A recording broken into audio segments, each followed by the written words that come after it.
Madam నమస్తే. నమస్తే. Madam ఒక 2 days back just 1 day back Sri Reddy ఒక వీడియో రిలీజ్ చేసింది. నందమూరి బాలకృష్ణ గారి పైన. కాస్టింగ్ కౌచ్ ఉంది అని మేము బయటకొస్తే మమ్మల్ని ఎవరు పట్టించుకోలేదు. బాలకృష్ణ పైన వీళ్ళందరూ చేసిన కామెంట్స్, సెలబ్రిటీ చేసిన కామెంట్స్. అతను మంచి వ్యక్తి కాదు. లేడీస్‌ని చాలా చిన్న చూపుతో చూస్తాడు ఇండస్ట్రీలో. అతని పైన కంప్లెయింట్ ఇవ్వడానికి వెళ్ళినా కూడా ఎవరు కూడా పట్టించుకోలేదు. అది ఈ వీడియో సారాంశం మొత్తం అది. కానీ చాలా ఆహ్, ఆహ్, వాడకూడని పదజాలం వాడి మరీ ఒక వీడియో చేసింది. ఇంకా ఇలాంటి వీడియోస్ చేయటం, ఒక వ్యక్తిని ఒక రకంగా అదే పర్సన్ గురించి మనం వేరే వార్తలు వింటున్నాం. క్యాన్సర్ హాస్పిటల్ పెట్టి, సొంత డబ్బులు పెట్టి ఖర్చు పెట్టడం, ఇవి కొన్ని వింటున్నాం. అలానే ఇటువంటి వారి వాదన, వీటిని అసలు ఎలా కంపేర్ చేయొచ్చు? ఎలా చూడాలి? అంటే అండి ఇది కొంచెం బరువైన టాపిక్. ఏంటి అంటే శ్రీరెడ్డి విషయంలో నాకేమి డిఫరెంట్ ఒపీనియన్ ఏమీ లేదు. నాకు మొదటి నుంచి అదే ఒపీనియన్. ఆ అమ్మాయి కోసం మేమందరం చాలా పోరాడాం. మీరు కూడా. కాస్టింగ్ కౌచ్ గురించి మాట్లాడినప్పుడు ఆమె బయటికి వచ్చింది వ్యక్తిగత కారణంతో కావచ్చు, కానీ అప్పుడు ఆమె ఒక తేనె తొట్టెను కదిపింది ఆమె సమస్య. ఆ సమస్య వల్ల అసలు కాస్టింగ్ కౌచ్ గురించి బయటకు వచ్చింది వ్యవహారం అంతా. అలాగే అదే టైంలో అంతర్జాతీయంగా మీటూ అనే ఒక ఉద్యమం వచ్చింది. అది ఇది రెండు కలిపి ఒక రకంగా తెలుగు ఇండస్ట్రీని, తమిళ్ ఇండస్ట్రీని, కన్నడ ఇండస్ట్రీని, తక్కువ మలయాళ ఇండస్ట్రీని ఒక ఊపిందని చెప్పొచ్చు. ఈ మూడు ఇండస్ట్రీలని ఎంతో కొంత మన బాలీవుడ్ను కూడా ఏకకాలంలో చాలా గొంతులు బయటకు వచ్చాయి ఆ సందర్భంగా. కానీ అసలు మొదలెట్టింది మటుకు శ్రీరెడ్డి.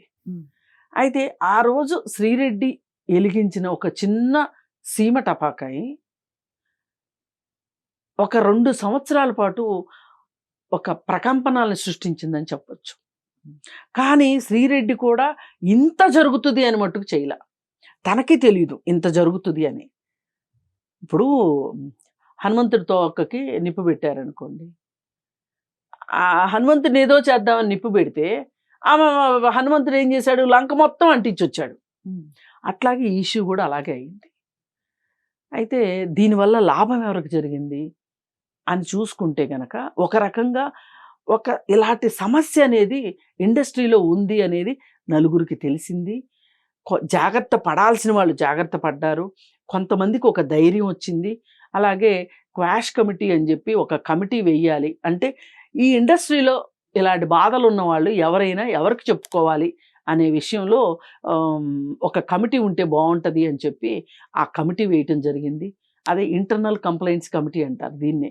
ఇది పని ప్రదేశాల్లో లైంగిక వేధింపుల నిరోధక చట్టంలో భాగంగా ఐసీసీ వేయమని అడగటం జరిగింది. సరే, ఆ కమిటీ ఒకటి ప్రభుత్వం వేసింది.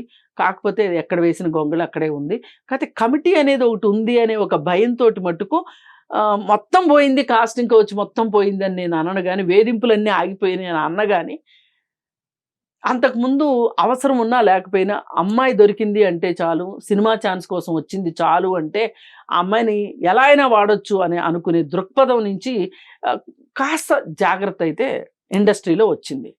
అయితే ఆ సందర్భంగా శ్రీరెడ్డి మనకి ఒక చోట ఇమిడే వ్యక్తి కాదు అనేది చూడగా అర్థమైంది. ఏంటి అంటే ఆమె ఏది ఓపెన్గా చెప్పాల. ఇప్పుడు ఒక లాయర్ దగ్గరికి, ఒక డాక్టర్ దగ్గరికి వెళ్ళినప్పుడు నిజాలు చెప్పమని చెప్తారు. అలాగే యాక్టివిస్టులకు కూడా బాధితులు నిజాలు చెప్పాలి. వాళ్ళ బాధ అంతా మాకేంటో, వాళ్ళు ఏ కార్నర్ నుంచి ఇబ్బంది పడుతున్నారో మాకు తెలిస్తే మేము ఆ కార్నర్ వరకు వెళ్ళి వాళ్ళకి ఏదైనా సహాయ సహకారం అందించగలుగుతాం.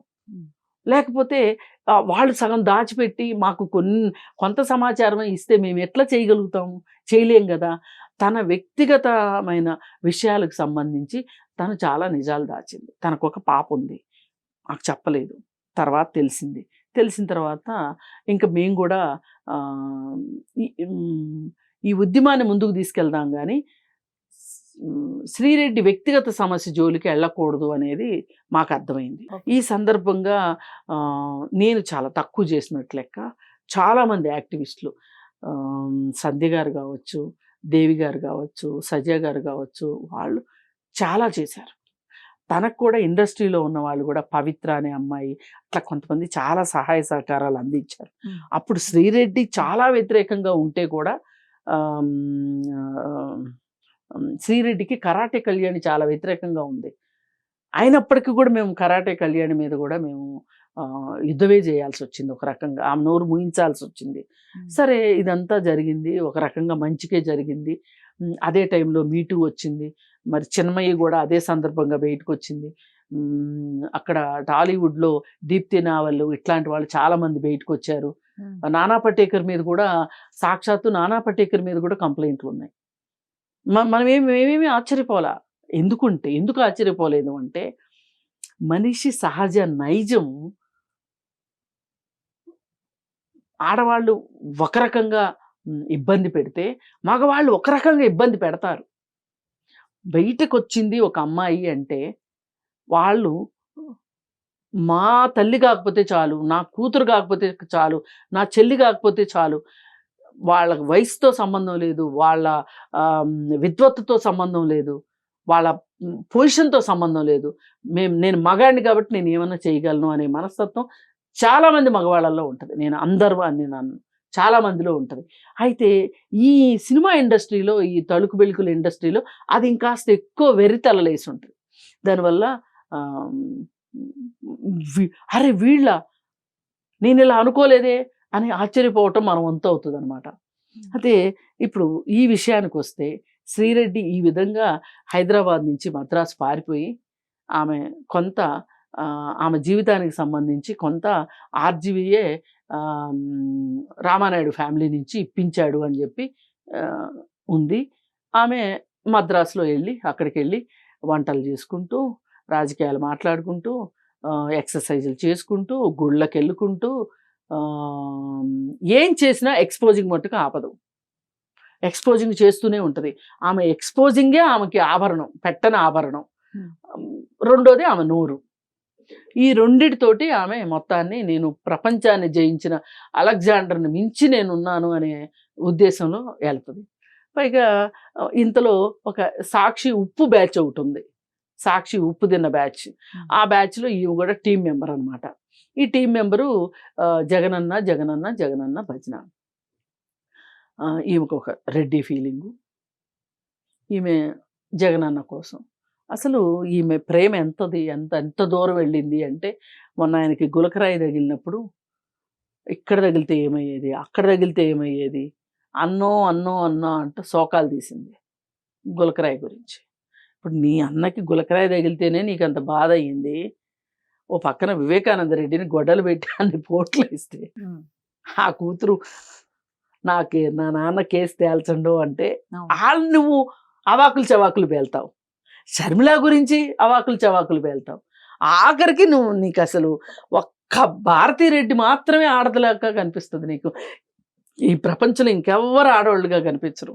ఆఖరికి మొన్న రోజాని కూడా తిట్టింది కదా. రోజానేంటి, విడుదల రజనీనేంటి, లాగా తయారయ్యారు అని.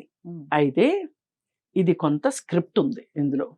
ఆ స్క్రిప్ట్ ఏంటి అంటే, జగన్ ఎవరెవరినైతే అనలేడో ఓపెన్గా లోపల అంటాడు, గదిలో కూర్చోబెట్టి ఎవరికి చేసిన బడితి పూజ వాళ్ళకి జరిగే ఉంటుంది ఈ పాటికి. కానీ బయటికి అనకూడదు కదా, అందుకని ఈమెతో అనిపిస్తున్నాడు. మొత్తం జగన్ రెడ్డి స్క్రిప్ట్ ఇదంతా. ఆ జగన్ రెడ్డి ఏమనమంటే ఆ స్క్రిప్ట్. అయితే వీళ్ళు ఒక ఊహాలోకంలో బతుకుతుంటుంది ఎప్పుడు కూడా శ్రీరెడ్డి. అప్పుడప్పుడు ఈ బాహ్య ప్రపంచంలో ఈ ఊహల్లో నుంచి బయటకు వచ్చి జగనన్న స్క్రిప్ట్ చదివేసేసి మళ్ళీ ఊహాలోకంలోకి పరకాయ ప్రవేశం చేస్తుంది. అట్లా ఎక్స్పోజింగ్ సంగతి, ఎక్సర్సైజ్లు ఇవన్నీ మాట్లాడుకున్నాం కదా. ఇవన్నీ అయిపోయాక అసలు ఇప్పుడు బాలకృష్ణ మీదకి ఏమి ఎందుకు వచ్చింది అనేది ఇక్కడ ప్రశ్న. బాలకృష్ణ మీదకి ఎందుకు వచ్చిందంటే, ఇప్పుడు ఏం ఊహిస్తుంది అంటే, జగనన్న సరిగా పరిపాలన చెయ్యకపోతే అందుకు ప్రజలు ఓడించారు అని అనుకోవట్లే ఈవిడ ఏమనుకుంటుంది, జగనన్న ఓడిపోవటానికి ఎవరెవరు కారణం అని ఆలోచిస్తుంది. ఎందుకు అని ఆలోచిస్తే సమాధానం దొరుకుతుంది, ఎవరు అని ఆలోచిస్తే దాడి దొరుకుతుంది. ఎందుకు అనే నువ్వు ఆలోచిస్తే ఏం చేశాడు జనాలకి అని అంటే దాని గురించి నీకు సమాధానం దొరుకుతుంది. ఎవరు అంటే నీకు ఎక్కడ దొరుకుతుంది? ఆ ఎవరులో ఎవరెవరు ఉన్నారు అంటే చంద్రబాబు నాయుడు ఉన్నాడు, బాలకృష్ణ ఉన్నాడు, బాలకృష్ణ కూతురుంది, చంద్రబాబు నాయుడు భార్య ఉంది, లోకేష్ ఉన్నాడు. ఈ ఫ్యామిలీ మెంబర్స్ ఈ ఫ్యామిలీ మెంబర్స్కి మొత్తం సంబంధం ఉన్నది బాలకృష్ణకి. బావ, చెల్లి భర్త, బావ, చెల్లి, కూతురు, మేనల్లుడు. ఆ మేనల్లుడికే కూతుర్నిచ్చాడు. వీళ్ళందరూ కలిసి ఇవాళ జగన్మోహన్ రెడ్డి ఓడిపోయాడు, ఓడించారు. ప్రజలు ఇక్కడ ఓడించింది చంద్రబాబు నాయుడు కాదు. ఇది అర్థం కావాలి. ఆ లాజిక్ అర్థమైతే, లాజిక్ ఉంటే బుర్రలో తర్కం ఉంటే అర్థమవుతాయి విషయాలు. ఇక్కడ గెలిపించింది చంద్రబాబు నాయుడిని ప్రజలు, జగన్మోహన్ రెడ్డిని ఓడించింది ప్రజలు కదా. అది వదిలేసి అసలు చంద్రబాబు నాయుడు ఎందుకు పుట్టాడు, పుట్టినా సరే కాంగ్రెస్ పార్టీలో ఎందుకు చేరాడు, కాంగ్రెస్ పార్టీలో చేరినా సరే ఒక మంత్రి ఎందుకు అయ్యాడు, మంత్రి అవ్వబట్టే కదా ఎన్టీ రామారావు పిల్లనిచ్చాడు, వాళ్ళిద్దరికి పెళ్ళి అవ్వబట్టే కదా తెలుగుదేశం పార్టీలు పగ్గాలు చేపట్టాడు. ఆ తెలుగుదేశం పార్టీ పగ్గాలు చేపట్టిన తర్వాత లోకేష్ అనే కొడుకు ఉండబట్టే కదా ఎన్టీఆర్ కొడుకు కూతుర్ని పెళ్లి చేసుకున్నాడు, బాలకృష్ణ పిల్లనిచ్చాడు. ఈ అందరూ ఒక తెలివైన బ్యాచ్ అయితే ఆ బ్రాహ్మణి అందరిని మించిన తెలివైనది. బ్రాహ్మణి మీద కూడా జోకులేసిందిగా. ఆడొకడు ఉంటాడు పంచప్రభాకర్ అమెరికాలో, వాడు ఇది కలిసి ఎన్ని మాటలు మాట్లాడారు బ్రాహ్మణి గురించి. ఈమెకంట ఆమె సింగపూర్ మలేషియాలో ఏం చేసిందో ఈమెకు తెలుసు అంట. అంటే ఎవరేం చేస్తున్నారో నీకు అన్నీ తెలుస్తాయి. అసలు నువ్వేం చేస్తున్నావో నీకు తెలుస్తుందా? నువ్వేం చేస్తున్నావో నీకు తెలియాలిగా. అందరూ ఏం చేసి ఇప్పుడు సింగపూర్ మలేషియాలో ఆమె ఏం చేసిందో నీకు ఎందుకు? అసలు బ్రాహ్మణి లోకేష్ పప్పు అయితే నీకెందుకు? వాళ్ళిద్దరికి పెళ్ళి అయితే నీకు వచ్చిన బాధ ఏంటి, కడుపులో నొప్పి ఏంటి? వీళ్ళందరూ కలిసి వీళ్ళ బంధాలన్నీ చెక్కబడి వీళ్ళందరూ కలిసి ఒక నెట్వర్క్ లాగా అయిపోయి ఒక గ్రూపు లాగా తయారయ్యి బాగా శ్రమించి కష్టపడి జగనన్న ఓడించారు. అది ఆవిడ బాధ. అందుకు వీళ్ళందరి మీద పగబట్టిందనమాట. అంటే ఇప్పుడు ఈమె ఎక్కడికి వెళ్ళిందో చూడండి. అసలు చంద్రబాబు నాయుడు పుట్టుక దగ్గర నుంచి ఈవిడికి ఇప్పుడు కడుపులో నొప్పి వచ్చేసి బాలకృష్ణ మాట్లాడటం మొదలెట్టింది. సరే, నేను బాలకృష్ణ వైపు నుంచి ఆయన గుణగణాల గురించి కానీ వాటి గురించి నేను మాట్లాడదలుచుకోలే. ఎవరైనా సరే, ఎవరికైనా ఇబ్బంది ఉంటే బాలకృష్ణ వల్ల వాళ్ళు ఖచ్చితంగా కోర్టులో కేసు వేసుకోవచ్చు. ఇప్పుడు కేసు వేసిన వాళ్ళని చంపేంత దుర్మార్గుడని అయితే నేను అనుకోను. ఏ సినిమా వాళ్ళైనా సరే. అతను ఒక సినిమా ప్రీ రిలీజ్ ఫంక్షన్లో ఆ సినిమాలో ఉన్న డైలాగు చెప్పాడు. అది అభ్యంతరకరమే, నో డౌట్. అసలు దీనిలో సెసబిషలు అక్కర్లా. ఇలాంటి డైలాగులు ఉంటే ఇలాంటి సినిమాలో నేను నటించను అని బాలకృష్ణ చెప్పే అవకాశం ఉంటుంది. పోతే ఒక సినిమా అవకాశం పోతుంది అని ఉండాల్సిందే. కానీ ఏ సినిమా హీరోకి సినిమాల్లో ఇలాంటి డైలాగులు ఉండట్లేదు. సాక్షాత్తు రజనీకాంత్ నటించిన సినిమాల్లో కూడా డైలాగులు ఉంటాయి. నేను వాళ్ళని సమర్థించడానికి మాట్లాడట్లా, నువ్వు ఎత్తి చూపించావు కాబట్టి నేను మాట్లాడుతున్నా. ఇప్పుడు నువ్వు ఒక పోరాటం చెయ్యాలి అనుకుంటే ఈ మురికి డైలాగుల మీద, ఈ ద్వంద్వార్థపు డైలాగుల మీద, సెక్సిస్ట్ డైలాగ్స్ మీద నువ్వు పోరాటం చెయ్యాలి అనుకుంటే నువ్వు ముందుగా చేయాల్సింది ఏంటి? సెన్సార్ బోర్డుని అప్రోచ్ కావాలి. ఇలాంటి సినిమాలు, ఇలాంటి డైలాగులు మంచిది కాదు. అలాగే ఈ సినిమా ప్రొడ్యూసర్లని, డైలాగ్ రైటర్స్ని, డైరెక్టర్స్ని అందరితోటి నువ్వు విస్తృతంగా మాట్లాడాలి. ఇవి సమాజానికి మంచి కాదు, ఈ డైలాగ్స్ వద్దు అని ఒక పోరాటం చెయ్యి. ఒకప్పుడు మేము విజయవాడలో చేసేవాళ్ళం, అశ్లీల నిరోధక పోరాట కమిటీ అని చెప్పి ఒకటి ఉండేది. మా పని ఏంటంటే ఈ అశ్లీల పోస్టర్లు ఏమైనా ఉంటే ఒక నిచ్చెన వేసుకొని ఎక్కి ఆ పోస్టర్లు చింపేవాళ్ళం. చింపడానికి రాలేదనుకోండి, ఒక నల్ల రంగు తీసుకొని నల్ల రంగు పూసేవాళ్ళం. మా నిరసన అట్లా తెలియజేసేవాళ్ళం. ఈ సినిమా రిలీజ్ అయింది అంటే అమ్మో వీళ్ళు ఏం మాట్లాడతారు అని భయపడి చచ్చేంత టెర్రరైజ్ చేసేవాళ్ళం మేము. ఈ సినిమా మేము ఫస్ట్ షో చూసి ఈ సినిమా బాగుంది అంటే సరే, బాగలేదు అంటే అడిగి బడితి పూజే. ఆ రకంగా మేము పోరాటం చేసాం. ఈ రోజుకి విజయవాడలో మా పేరు చెప్తే పాత వాళ్ళకి మేము తెలుసు. చెయ్యి, పోరాటం చెయ్యి, ఎవరు ఆపుతారు నిన్ను? నీకు ఇప్పుడు బాలకృష్ణ ఎమ్మెల్యేగా గెలిచాడు కాబట్టి బాలకృష్ణ మీదనే నువ్వు ఫోకస్ పెడతానంటే ఎట్లా? ఇంకోటి, గత 5 సంవత్సరాల నుంచి మీ ప్రభుత్వమే అధికారంలో ఉంది, మీ మహిళా కమిషన్ ఉంది ఆంధ్రప్రదేశ్లో. ఏదైనా ఒక సందర్భంలో బాలకృష్ణ అలా మాట్లాడున్నా, ప్రవర్తించి ఉన్నా మీరు కేసు పెట్టొచ్చు కదా అతని మీద. ఎందుకు పెట్టలేదు? ఇప్పుడు పోయినసారి మీరు షర్మిల చేత ఆంధ్రప్రదేశ్లో ప్రభుత్వం మీద మాకు నమ్మకం లేదు అని చెప్పి హైదరాబాద్ వచ్చి హైదరాబాద్లో షర్మిలతో కంప్లైంట్ ఇప్పించారు. మరి మీరు ఇప్పుడు విజయవాడ వెళ్ళి మహిళా కమిషన్కి మీ వాసిరెడ్డి పద్మేగా కంప్లైంట్ చేయొచ్చుగా, ఎందుకు చేయలే? ఈరోజు బాలకృష్ణ 2వ సారి గెలిచాడు, 3వ సారి గెలిచాడు, ఇది 3వ సారి గెలవటం, 3వ సారి గెలిచాడు కాబట్టి అతని వల్లే ఇదంతా జరిగింది, నా జగనన్న ఓడిపోయింది ఇతని వల్లే అని ఉక్రోషం కొద్దీ మాట్లాడితే ఎట్లా?